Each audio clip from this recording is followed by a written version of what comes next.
Okay, welcome back, and will be the second flight of the Mini Apprentice, and I've got my iPhone here ready to count down 8 minutes, and I want to hear this thing, so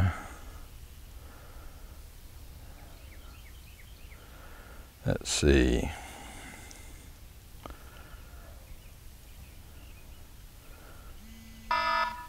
Okay, you'll hear that. All right. No, I don't want that.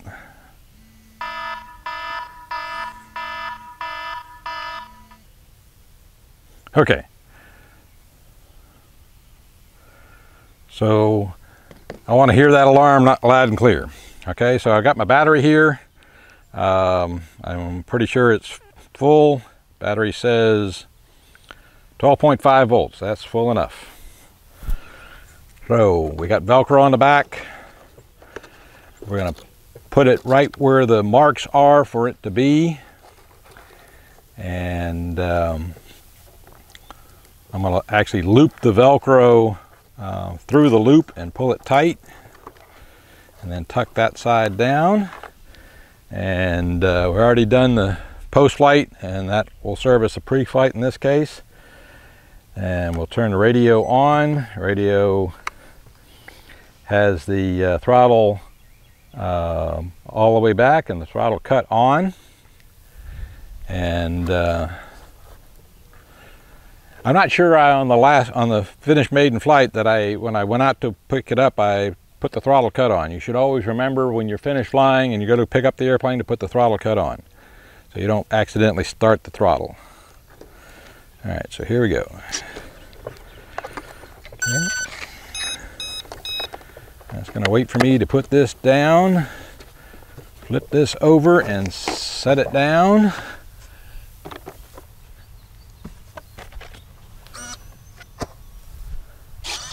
Okay. Now everything's nice and centered. The AS3X wants to know I'm level. I'm going to level everything for you. So now I'm going to set this on the ground out here where you can see it. And I'm going to check the camera here, make sure everything looks okay. Okay, you can just barely see it. So I'm going to try to stay between just this side of that barn and out that way so you can see me fly. And I'm going to check the controls. I always check the controls before I take off. So right stick, right aileron up, left stick, left aileron up, pull the stick back, elevator goes up, move the rudder to the right, and the stick to the right and rudder goes right. And now I throw the throttle cut off and test the prop, and we're ready to go. So let's start the timer. Okay, timer is set for 8 minutes. We're going to hit start. And we're on low rates and we're on beginner mode.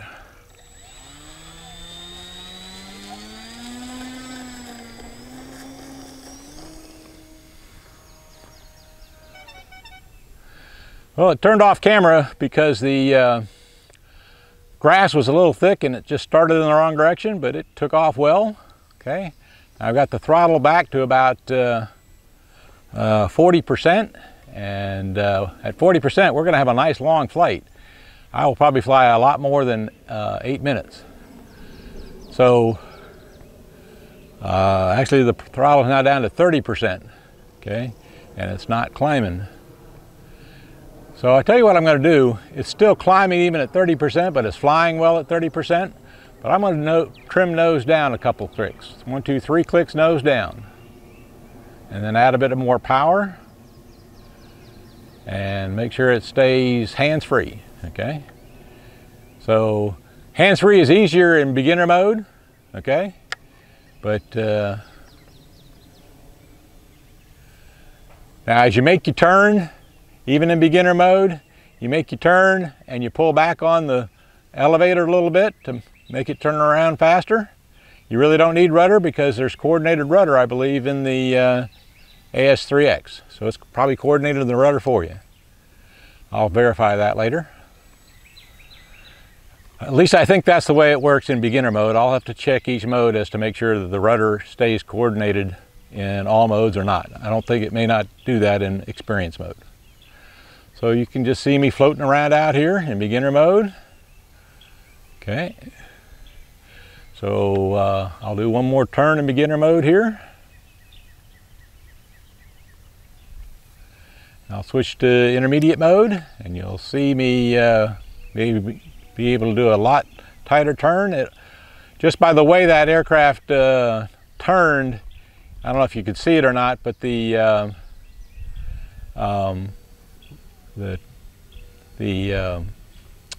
tail was dragging around a little bit. Okay, if you see the tail dragging around a little bit, then you push the rudder in the direction of the turn, and it helps to turn, and then the rudder doesn't drag, and it also turns it a little quicker. So even in intermediate mode, you probably need a little bit of rudder for that turn. Okay, I'll do a figure 8. There's a simple figure 8.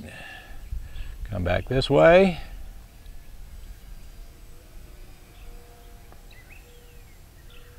Do a 360. Back to a figure 8.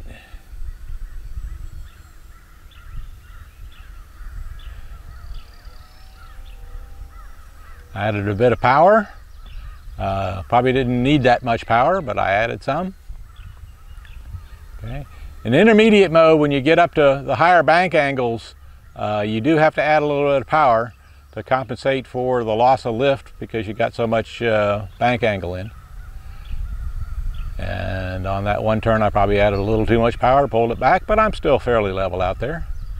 Okay, so you can see how quickly it transitions in figure 8s in intermediate mode. Intermediate mode is still safe, and I'm going to demonstrate here for you for a minute. Let me get it set up here. I'm going to come at me here, and so if you start a turn and you don't know what to do, hit the panic button. There's the panic button, and it leveled the airplane for me. So if you don't know which way level is, hit the panic button and it'll level it for you. The panic button's right here. Okay, flying off camera, I'll come on back.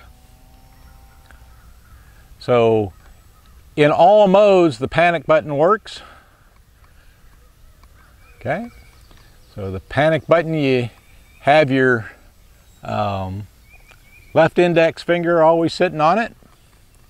And also your left index finger would change the beginner, intermediate, and advanced mode. So those two things are right close to one another. And here we go.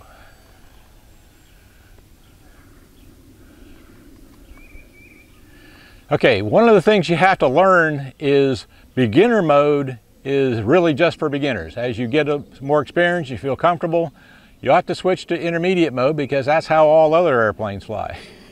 Meaning you have to level the wings. Which also means you wouldn't take your eyes off the airplane at any time because it'll come to the ground in that turn if you're not careful. Whereas I'll switch back to beginner mode here in just a second. So here's beginner mode, okay? And that's just going to stay that way. As long as it's got enough power, it's going to stay that way. Let me turn, okay? And notice it's a very gentle turn. Okay, I can let go of this, pick up my thing, and I can't read it because it's not on. Okay, so we'll, I was going to read the time on my phone, but the phone's already timed out. So because I'm flying with such low power, we're probably going to get 8 or 10 minutes out of this, for sure. So beginner mode, just getting used to the simple turns. You can do a figure 8 in beginner mode. Here's the figure 8 in beginner mode. A little bit of back pressure to pull it around, a little bit of power. If it starts to get slow, and it is, so I'm going to switch in the other direction, do a figure 8 in beginner mode. I got too much power in because it's climbing. Remember, the throttle is going to control not your speed. The throttle doesn't control the speed, the throttle controls the altitude. Okay, you control the speed by the combination of throttle and elevator, so it's all a combination. But if you have too much power, it's going to climb if you've got it trimmed properly. Okay, so I'll pull the power back a little bit. And all right, I think I'll notice also that in the beginner mode you have to hold the aileron, in this case to the left, in all the time for that turn to continue. Okay, so I got a little high. Let me come on back down. I'm going to switch to intermediate mode and come on down. Now when I turn, okay, I can let go of the stick and it stays in the turn. All right. So what happens is, because the wing has sort of a V shape, it's called dihedral. That dihedral tends to level the wings by aerodynamics, not by the electronics of the safe technology. So in intermediate mode, we can do nice tight turns, but not go over 90 degrees of bank. Okay, no matter what you do, you can't get over 90 degrees of bank, so we can do nice tight turns. Okay, I'm going to add a bit of rudder to that turn. Okay, there's my 8 minutes.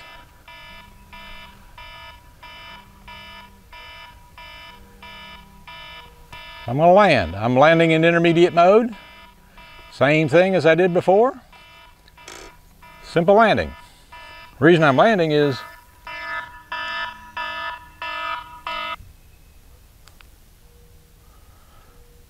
okay, I want to turn the alarm off.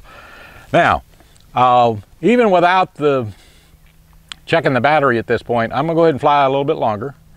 So, not too long. I'm not going to set the timer. So we flew for 8 minutes there and got one landing out of it. So I'm going to leave it in intermediate mode and turn around and take off.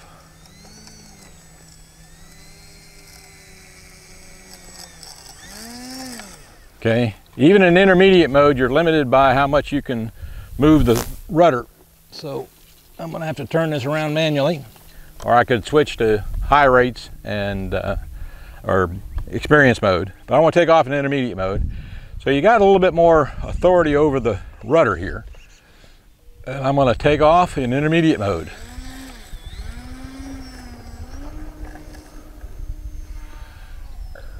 Okay, now that I'm off, I pull the power back immediately.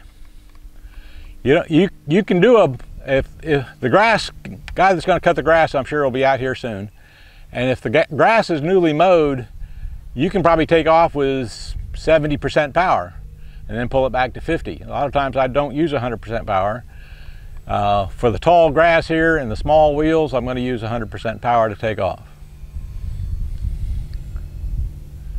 Okay.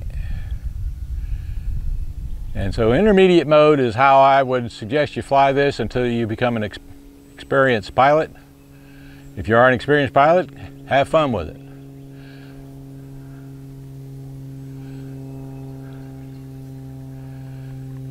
Okay, so we'll probably end up flying at least 10 to 12 minutes here, and then we'll check the battery and see what the battery looks like after that.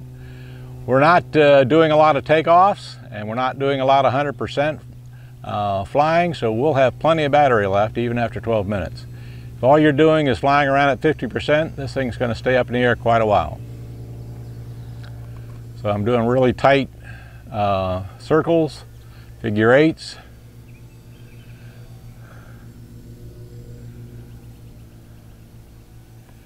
And we'll do another circle here, tight as I can make it. There's a really tight circle.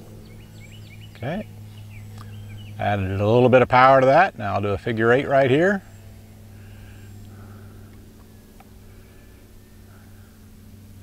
I'm adjusting my bank angle and the throttle to try to make it level. I wasn't successful on that first turn, but I'll try to make this one level. And you do have to adjust the bank angle and the throttle to stay level. And if you put some throttle in before you roll out, you saw me pop up there a little bit. So as I roll out, I'm going to pull the throttle back so it doesn't pop up. So you're adjusting the throttle at the same time you're moving the ailerons to try to do a level flight. If you don't understand that yet, keep practicing, find an instructor, and it's really not that hard. I've taught a lot of people, and it takes practice, but you get used to it. Okay, I'm going to land straight ahead again at me, and I'm going to pull the throttle back to idle and just let it come straight at me here. And when I'm landing, the elevator is all the way back. So this elevator stick is all the way back. Okay, so I'm going to let that go, take this off, put the throttle cut switch into disarmed, and go get the airplane. Well, I'll tell you what, we won't do that. Why walk when you can drive it in? So I'm going to arm it, put it in high rates and experience mode, just for taxi purposes, because it makes it a whole lot easier to taxi when you have full authority over that rudder and high rates.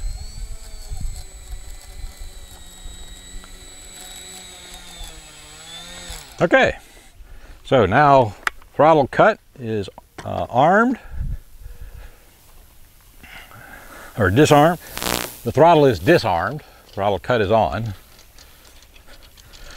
And we're gonna take out the battery and we'll see how much battery we got left after however much time we got. Okay.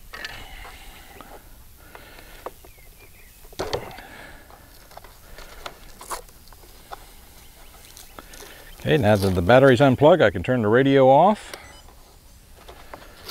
And if you want to make yourself a checklist of all the things I'm doing, that's great.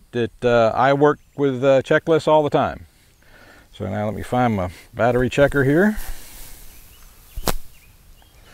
Okay, black wire to pin number 1. And it says 11.6. We still had another probably 3 or 4 minutes to fly with 11.6. I like to fly down to 11.1 on the battery. That's the nominal charge, 11.1. And I don't like to go below 11 very much, maybe 10.9 at the maximum. And but if I quit flying and I got 11 or more, it was a good flight.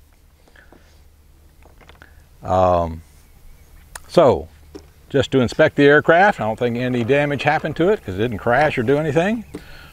I always check the wing to make sure it's centered. It hasn't moved, and it hasn't.